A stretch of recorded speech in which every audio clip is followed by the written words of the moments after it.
Muy bien, vamos a ir a la palabra de Dios. Quiero compartir con ustedes algo que está en el libro de Romanos, capítulo 12, Romanos capítulo 12, y lleva por título esta prédica, Nuestra metamorfosis, y no tiene nada que ver con comer. Le digo por si alguno lo identifica mal, metamorfosis, no es así. No. Algunos me dicen amén acá, pero no tiene que ver con eso, Aunque posiblemente en esta cuarentena nos estemos yendo un poquito de más, sobre todo, pero bueno, no, tiene que ver con otra cosa. Vamos a ir ahí a Romanos 12. ¿Está allí? ¿Pudieron llegar? Romanos 12. Versículo 2, dice así, no os conforméis, diga conmigo conforméis, a este siglo, sino transformaos por medio de la renovación de vuestro entendimiento, para que comprobéis cuál sea la buena voluntad de Dios, agradable y perfecta. Amén y amén. Amén y amén. Allí nos encontramos con varias palabras que necesito trabajar un poquito para que usted pueda comenzar a entender qué es lo que Dios nos está pidiendo. Dios nos está pidiendo algo muy importante y con un propósito aún mayor. Y lo que nos pide, primeramente dice, es no se conformen. Esa palabra conformarse es la palabra esquematizo en griego. Es una palabra griega que significa esquematizo, de donde viene nuestra palabra esquema, ¿sí? Hacer un esquema, armar un esquema. Bueno, esa palabra esquematizo quiere decir no esquematizarse, no amoldarse, no tomar la forma de, ¿qué cosa? Del mundo en que vivimos, del lugar, del ámbito de las personas que nos rodean. Sino, dice, por el otro lado, transformaos. Y esa palabra transformaos es nuestra palabra en cuestión. Metamorfosis sería para nosotros hoy. La metamorfosis es la palabra griega metamorfó, y no es comer, sino es producir una transformación de tal magnitud que ya no seamos lo que éramos antes. No es solamente un poquitito de maquillaje. No es que me levanto a la mañana y me miro al espejo y digo, entonces me peino, me baño, me peino, las mujeres empiezan a retocar, que la pinturita por acá, que la pinturita por allá, y usted la ve salir después y dice, qué belleza, cómo la conseguí, de dónde la saqué tan linda. Bueno, pero eso es una especie de maquillaje, de arreglo. Pero acá Dios no nos pide solamente que nos arreglemos. Acá nos pide que hagamos una transformación, que el que entró por acá ya no salga por acá, sino que en el medio haya un cambio tan profundo que ya no esté más, y que el que viene de este lado sea otro, que ya no lo conozcamos, que alguien nos pare y nos dice, tenés la cara de, pero no sos ese. Porque no tenés la expresión, no tenés la manera, no hablas de la misma forma, no te veo que tengas la misma visión. Es decir, has cambiado tanto que no sé si eres la misma persona. Lo que nos está pidiendo Dios es que dejemos lo que de alguna manera toda nuestra vida y el mundo que nos rodeó y nos rodea hicieron de nosotros. Es como que nos metieron en un molde y entonces primero estábamos incómodos, pero poquito a poquito nos transformamos. Y en lugar de ser redondos somos triangulares, o en lugar de ser rectos ahora somos curvos. Es decir, nos transformamos en algo. Nacimos con un carácter, pero el mundo nos hizo de un carácter diferente. Las situaciones que vivimos nos llevaron a una manera de expresarnos que no era la nuestra ni la que Dios había puesto en nosotros. Antes yo era alguien pacífico, ahora me enojo constantemente. Antes yo no era de hablar con sarcasmos y ahora constantemente hablo con sarcasmos. Antes la violencia no estaba en mí, ahora es suficiente que me toquen un poquito y ya exploto. Antes no le gritaba a la gente por la calle, ahora voy manejando y le grito a todo el mundo. Quiere decir que la manera en que estaba, el mundo me moldeó y ahora soy lo que el mundo es.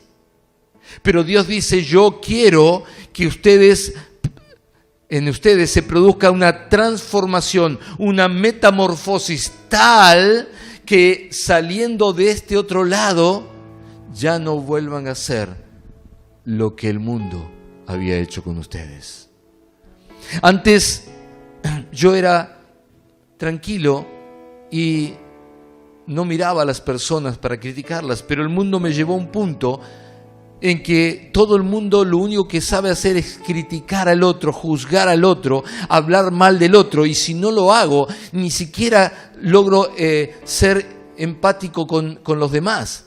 Es decir, si no me pongo en una posición de juzgar al otro y hasta mis chistes tienen que ser agresivos, ya no tengo empatía con el mundo. Entonces, Dios dice, deja eso y ahora conviértete en alguien que ama, que habla bendición, que puede bendecir a otros aun cuando el otro no le esté diciendo nada bueno, que puede ceder, dar, aunque no reciba, porque sabe que dando es como uno hace que cambie eso de recibir. Que alguien pueda simplemente porque el amor que está en su corazón, ceder lo propio para que otro se beneficie. Y no buscar solamente lo suyo propio, desde un egoísmo que no es de Dios. Es decir, estamos buscando una transformación tal que ahora puedan decir, como dijeron de Pedro, tú estabas con Jesús. ¿Por qué? Porque hasta tu manera de hablar, hasta tu manera, es decir, que había muchas cosas antes, hasta tu manera de hablar es igual a la de Él. Que podamos ser tal como Jesús era, que nuestro caminar represente la figura de Jesús.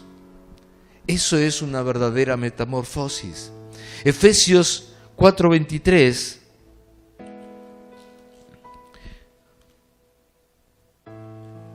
Efesios 4:23 dice, y renovaos en el espíritu de vuestra mente.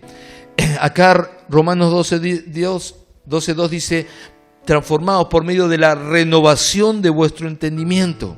Es decir, hay algo que yo necesito hacer y que no viene solamente porque yo reciba a Cristo.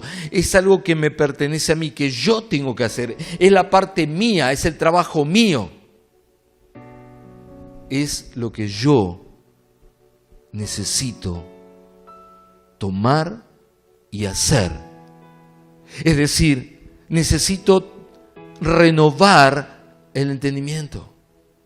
Saben, hay muchas cosas que hoy estás haciendo que después de esta transformación vas a mirar y te vas a reír y decir, yo hacía eso.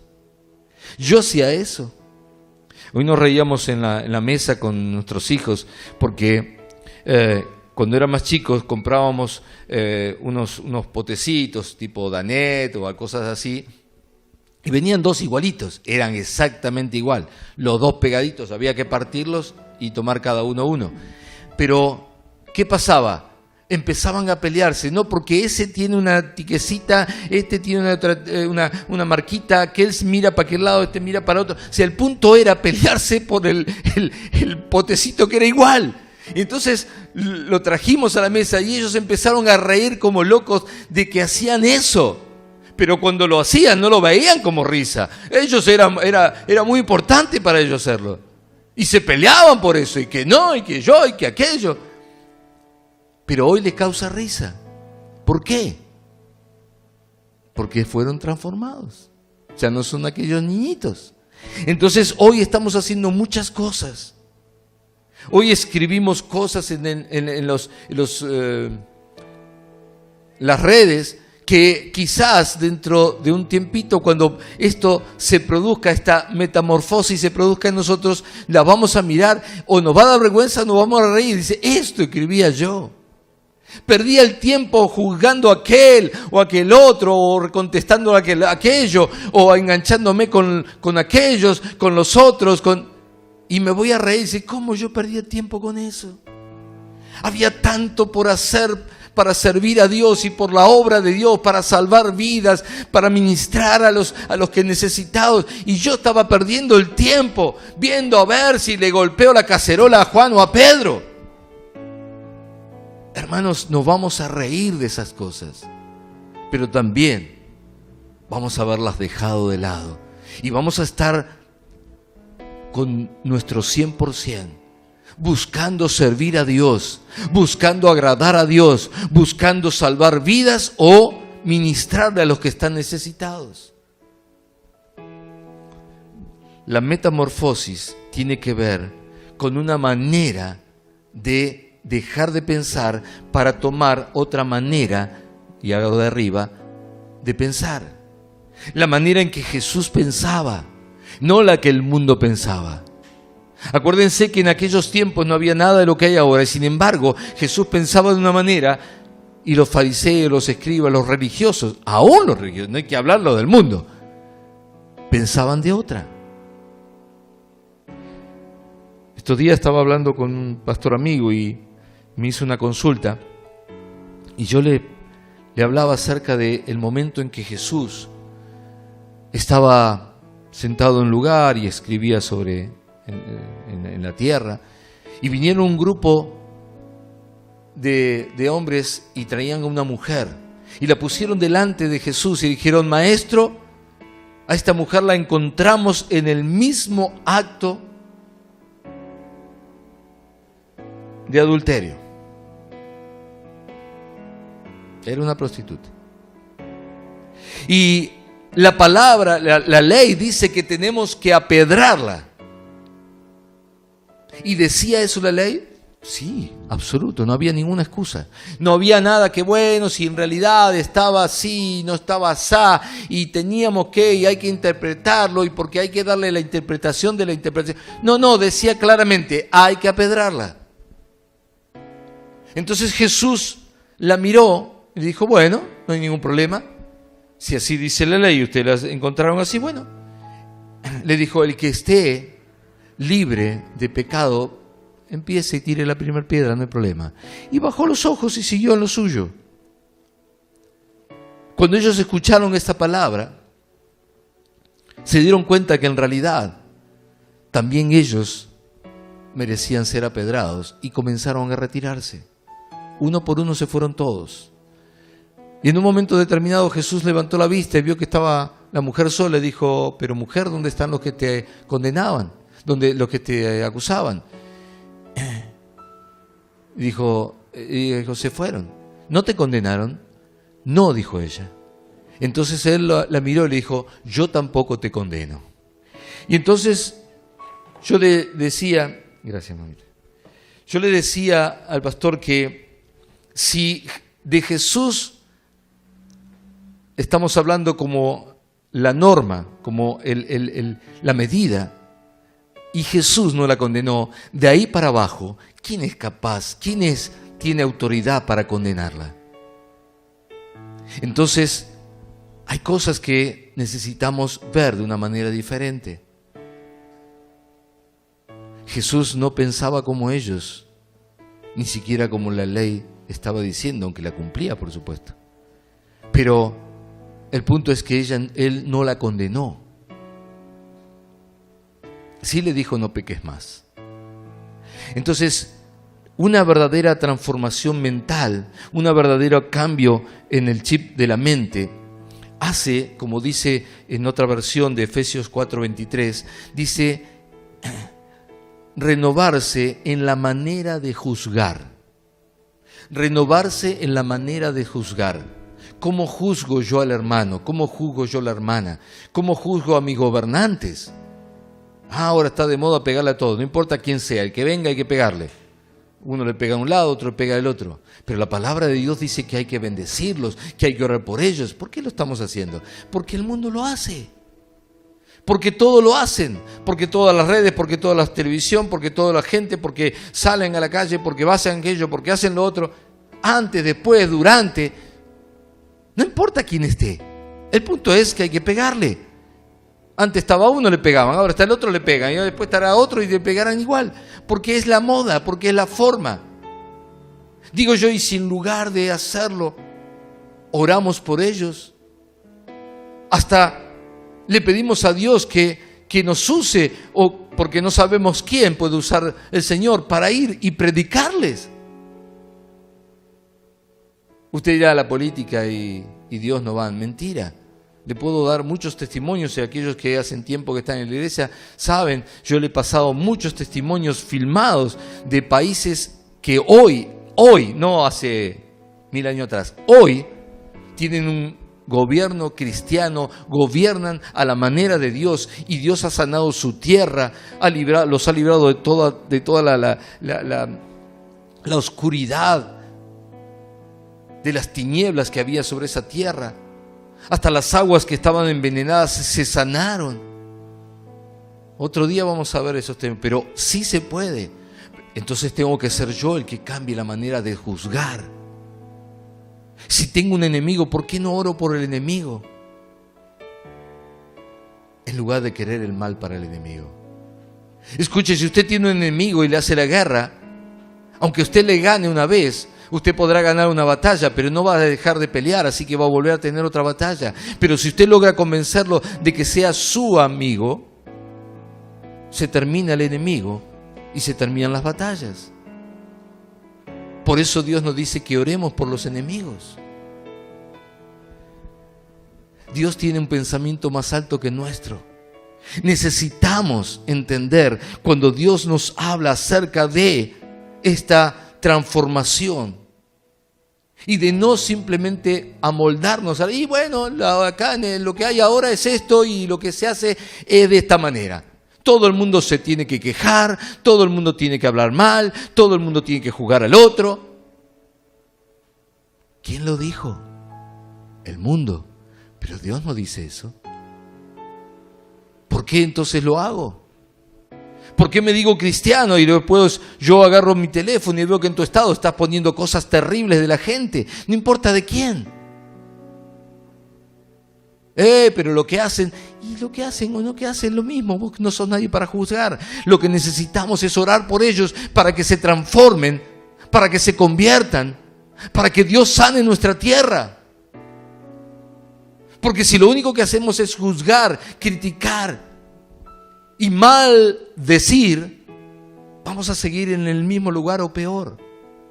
Pero tiene que haber desde parte de dentro de la iglesia una transformación y no una moldarse, un acomodarse. El humanismo, la filosofía, están avanzando sobre la iglesia.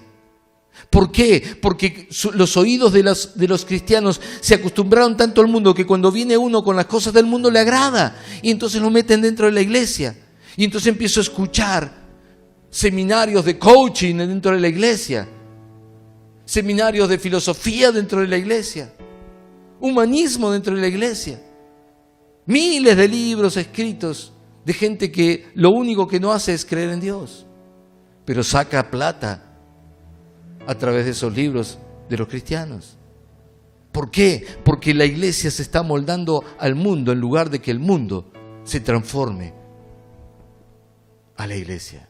Y la palabra de Dios dice que ellos se transformen a ti y no tú a ellos. Este versículo, hermanos, que parece tan pequeño, insertado allí, es tan poderoso y tan amplio que no sé si voy a alcanzar hoy a poder predicarles todo, pero quiero avanzar porque ya se me fue mucho tiempo, pero quiero que usted entienda que lo que estamos hablando es de una metamorfosis, como ese gusano que anda por el suelo arrastrándose, pero después de la metamorfosis lo podemos ver como una bella mariposa que vuela por las alturas, libre, libre. Esa es la gran diferencia. Hechos 9, por favor. Quiero mostrarle cómo es el proceso de esta transformación. Hechos 9 nos habla acerca de la historia de un hombre llamado Saulo, un hombre que era de Tarso, un hombre que había sido instruido muy y mucho en las Escrituras. Allí vamos a leer del 1 al 6, en el capítulo 9 de Hechos, dice: Saulo, respirando aún amenazas de muerte contra los discípulos del Señor, vino al sumo sacerdote. Escuche esto, Saulo tenía una misión en su corazón que era perseguir a todos los cristianos y o encerrarlos o permitir que los apedraran y murieran delante de él, como fue el caso de Esteban. Este Saulo no era un simple israelita que andaba por allí. Era alguien activo y muy activo en contra de luz del cielo. Imagínese la luz del cielo. Si el sol es un resplandor fuerte, imagínese la luz del cielo. Dice, y cayendo a tierra, cayó a tierra, oyó una voz que le decía: Saulo, Saulo, ¿por qué me persigues? Él dijo: ¿quién eres, Señor? Y él le dijo: yo soy Jesús. ¡Epa! ¿Este era el enemigo de Jesús? ¿Qué estaba haciendo allí Jesús?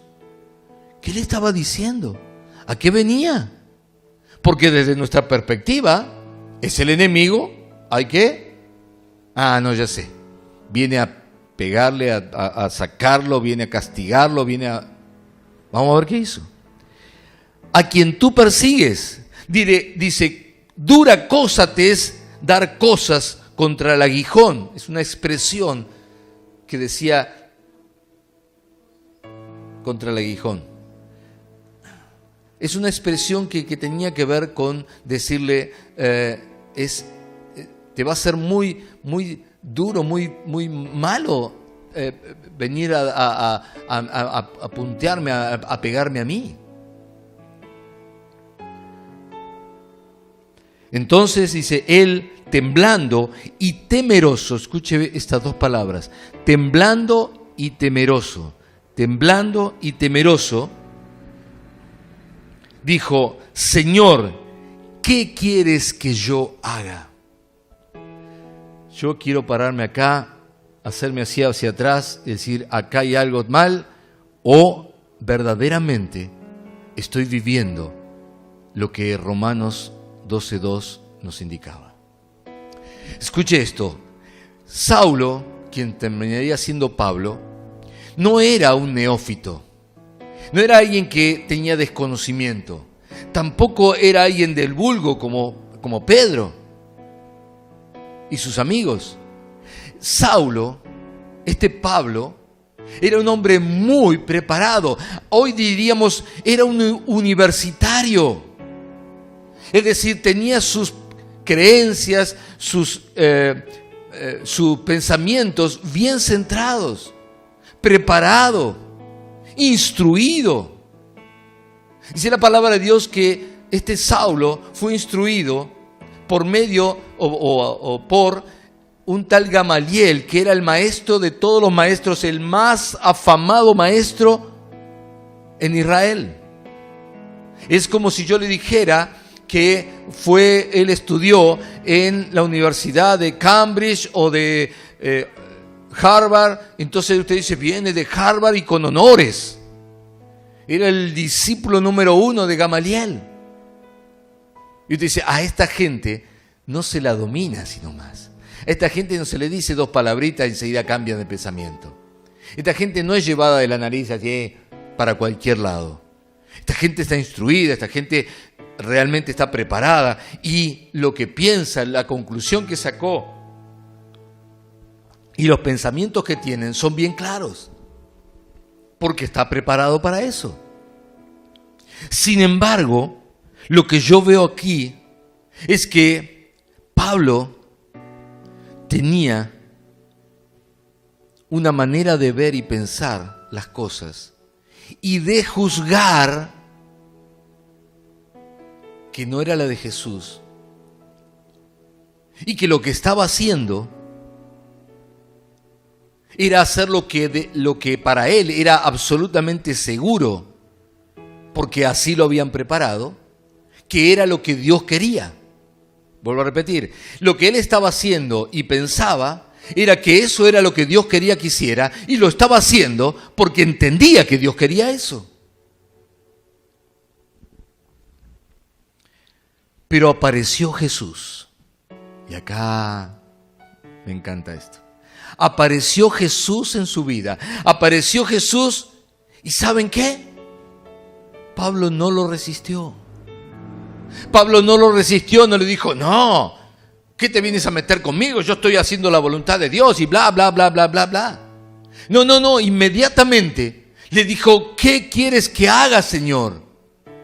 ¿Por qué? Porque en Pablo había algo que es lo que quiero que como iglesia tengamos, que es una actitud mansa para recibir lo que Dios nos está hablando. Jesús apareció en su vida y él no lo resistió, le dijo, ¿qué es lo que tengo que hacer entonces ahora? Y quizás estás haciendo muchas cosas, juzgando a mucha gente, que no es que no se merezcan tu juicio en cuanto a lo que estás haciendo, pero no es el punto. El punto es, ¿Dios quiere que tú juzgues de esa manera? Dios quiere que tú seas la que haga esos juicios y haga esas críticas y salga y haga y hable. Y ¿eso es lo que Dios quiere? ¿Quiere que tú identifiques a tus enemigos y vayas contra ese enemigo llamado persona? No. Porque no tenemos lucha contra carne y sangre, hermanos. No contra personas, sino contra principados, contra potestades, contra huestes espirituales de maldad en las regiones celestes, contra todo lo que viene del mismo sombras, sobre la misma oscuridad, las tinieblas, lo que viene de las tinieblas. Entonces, dice, versículo 6, dice, y el Señor le dijo, levántate y entra en la ciudad, y se te dirá lo que debes hacer. Jesús dijo, te vamos a decir lo que tienes que hacer. Y yo te digo una cosa, la palabra de Dios es la que te va a decir lo que tienes que hacer. Pero mira ese político, mira aquella otra política, lo que hizo, que se robó, que no se robó, que se hizo, que no se hizo, que vino, que no vino, que hizo para allá, hizo para acá. Nadie te puso para juzgar. Tú tienes que hacer algo, y es servir a Dios y hacerlo a la manera en que Dios nos pide. No te amoldes a este mundo, no te amoldes a lo que el mundo está haciendo, amóldate a la palabra de Dios por medio de transformar tus pensamientos, renovando los pensamientos, el espíritu del pensamiento. Cambia el chip ahí. Tenías el chip de la empresa que juzgaba, criticaba, golpeaba, pegaba, maldecía, iba en contra de las personas, sacate ese chip y ponete el chip de la empresa telefónica de Dios, que bendice, que ora por los enemigos, que aun cuando lo maldicen sigue bendiciendo y que no juzga, porque no fuimos puestos para juzgar. Fíjense que en el versículo 20 encontramos ahora a otro Pablo. Ahora nos encontramos con un Pablo nuevo. El Pablo que iba para Damasco, iba todavía, dice, respirando amenazas de muerte. Este era el Pablo de antes. Ahora, el versículo 20, nos encontramos con un Pablo diferente, dice, y enseguida predicaba a Cristo en las sinagogas diciendo que este era el Hijo de Dios. ¡Hay un cambio poderoso! Este no es el Pablo que yo conocí, el Saulo que iba hacia Damasco. ¿Qué pasó con este hombre?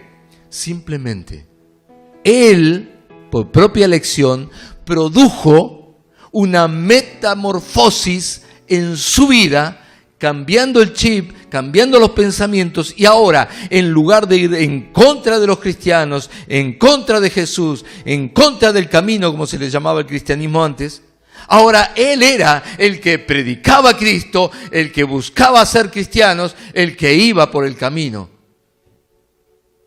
del cristianismo.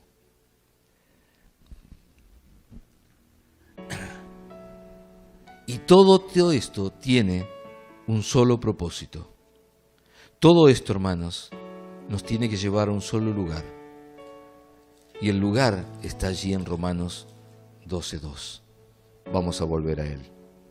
Todo tiene un solo propósito, y poderoso propósito, por cierto.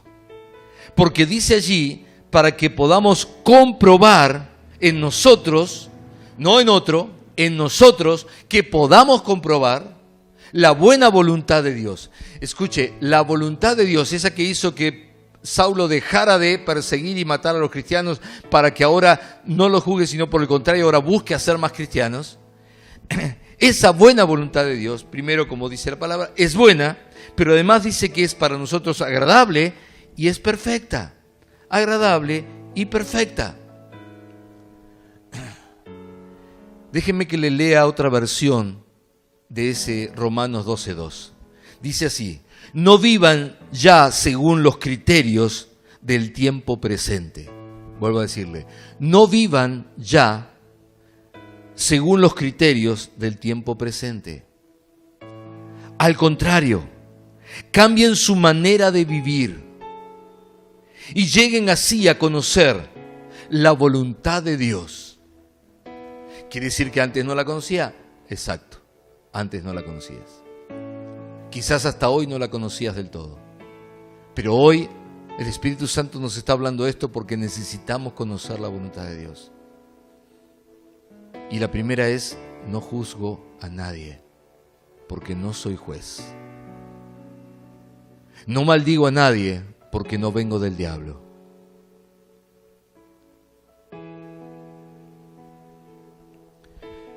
Para que llegues así a conocer la voluntad de Dios, lo que es bueno, grato y perfecto. Esa es la traducción de la Biblia Dios habla hoy.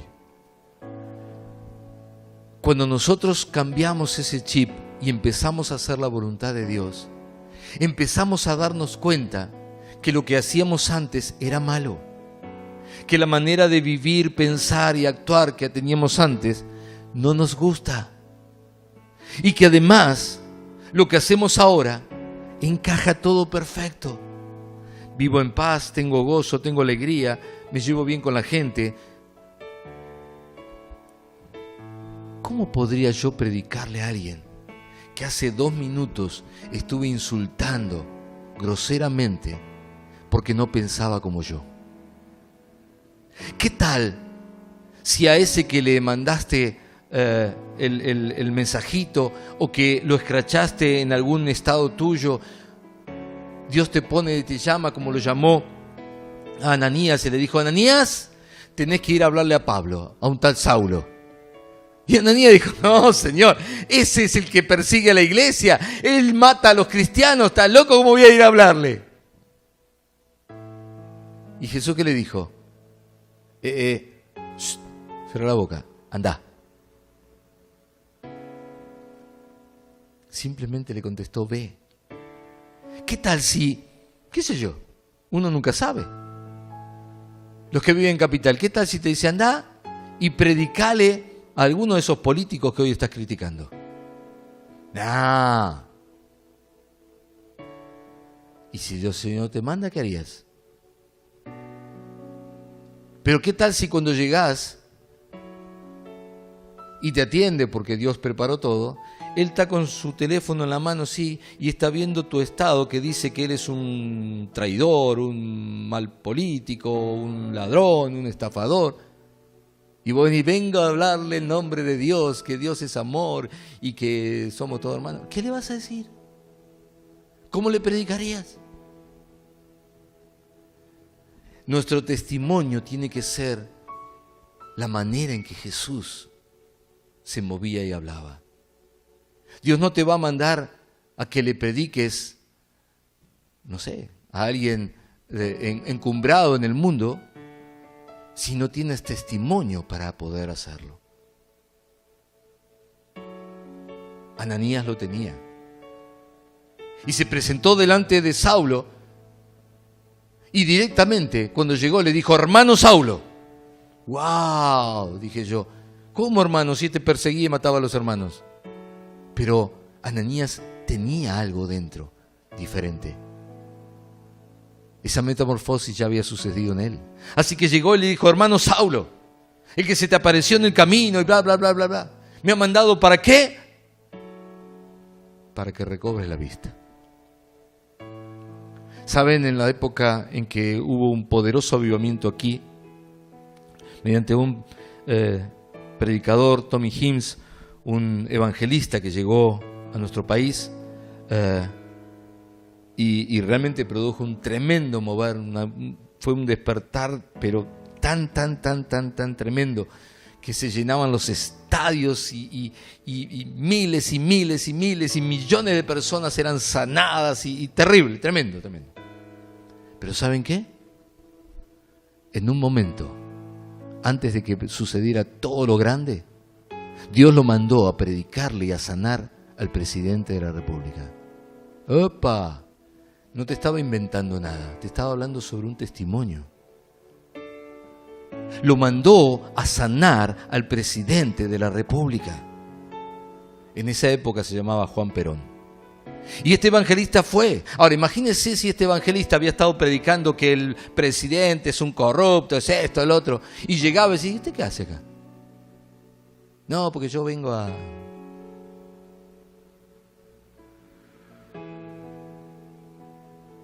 Lo mandó a sanarlo. ¿Y lo sanó? Sí, lo sanó. Oró por él y se sanó.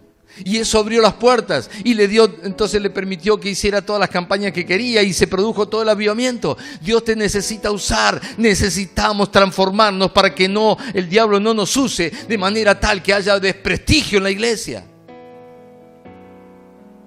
El propósito de Dios es que podamos hacer su voluntad y comprobar que esa voluntad es buena, que esa voluntad es agradable, que esa voluntad es perfecta, y que mediante su voluntad y caminando como Él quiere que caminemos, podamos nosotros ser testimonio al mundo y el mundo se convierta. Que las puertas se abran, pero no se van a abrir si yo no puedo hablarle a mi vecina porque hace 2 días que me peleé con ella y le insulté. Si me encontré con la hermana y estaba criticando a la de enfrente, porque cuando le tenga que hablar a la de enfrente, esta seguramente ya le contó que yo la critiqué, entonces no va a aceptar el testimonio. Tiene que haber una transformación en nuestras vidas, de manera tal que podamos hablarle desde nuestro enemigo, por supuesto, hasta nuestro amigo. Que nuestro testimonio sea tal que nadie puede decir: nada, pero si este anda hablando mal de vos, y después le habló mal de aquella, y después hablando de aquel. Nuestra manera de juzgar, dice la versión Dios habla hoy, tiene que cambiar nuestra manera de juzgar. Y somos nosotros los que hacemos el cambio, no es el Espíritu Santo. El Espíritu Santo nos da la autoridad, el poder, nos fortalece mental y espiritualmente para que podamos hacerlo. Pero el que hace el proceso soy yo. Dice: transformaos por medio de la renovación de vuestro entendimiento. Transformaos, no dice voy a transformarte. Hermanos, para cerrar, hay una metamorfosis que tenemos que hacer. Y como les dije, ver a ese gusano que se arrastra para poder comer algo, no es lo mismo que ver a una hermosa mariposa volar e ir a donde ella quiere y picotear de todos los árboles y de todos los frutos que ella pueda picotear. La libertad está en las alas que Dios nos da para elevarnos, no en el arrastrarnos en el piso. La libertad está en poder elevarnos cada vez más a las alturas del Señor. Él nos mostró el estándar, Él nos mostró la manera. Y en este ejemplo que vimos, este testimonio de Saulo y Jesús apareciéndose, nos muestra que aún los enemigos, cuando nosotros tenemos la manera de pensar de Jesús, los enemigos se transforman y se convierten al Señor y son hermanos en la fe. Los enemigos también se convierten. Por lo tanto, yo no puedo juzgar. El único que juzga es Dios. Yo solamente obedezco. Y la voluntad de Dios es que todos los hombres sean salvos y vengan al conocimiento de la verdad. Pero yo no puedo ser el que ponga piedra de tropiezo en ese camino. Necesito transformar mi corazón, mi pensamiento, para hablarle a quien sea. Fervientemente oro por todos aquellos que alguna vez en mi vida me hicieron muy mal. Fervientemente oro por ellos y los visiono todos los días, me visiono hablando con ellos las cosas de Dios y riéndonos de lo que pasó antes. Es un tiempo especial, es un tiempo para provocar en nosotros esta transformación, que nos cambie de tal manera que cuando nos vean digan: ustedes son discípulos de Cristo. Porque hasta su manera de hablar los delata. Feo sería que nos digan todo lo contrario. Porque hasta tu manera de hablar, tu manera de escribir en los medios, en las redes, tu manera de juzgar a las personas, habla de que no eres cristiano. Tenemos por delante lo más tremendo, grande, poderoso, maravilloso, no sé qué palabras usar, porque lo que está viniendo de parte de Dios no tiene palabras para poder ejemplificarlo o mostrarlo. Para cada uno de nosotros. Pero tiene que haber una transformación en nosotros que nos permita manifestar la grandeza del poder de Dios. Levanta tu mano y dile: Señor, esta noche, Señor, traigo todo mi ser, lo que era mi manera de pensar y de juzgar antes, y la dejo a tus pies, Señor. Como si alguien dijera: traigo el perfume que me caracteriza hasta ahora, pero me quiero llevar tu perfume, Señor. Quiero que cuando la gente pase cerca mío pueda sentir, percibir, oler el perfume a Cristo, a esa renovación en mi vida que habla de ti, Señor. En el nombre de Jesús te lo pido.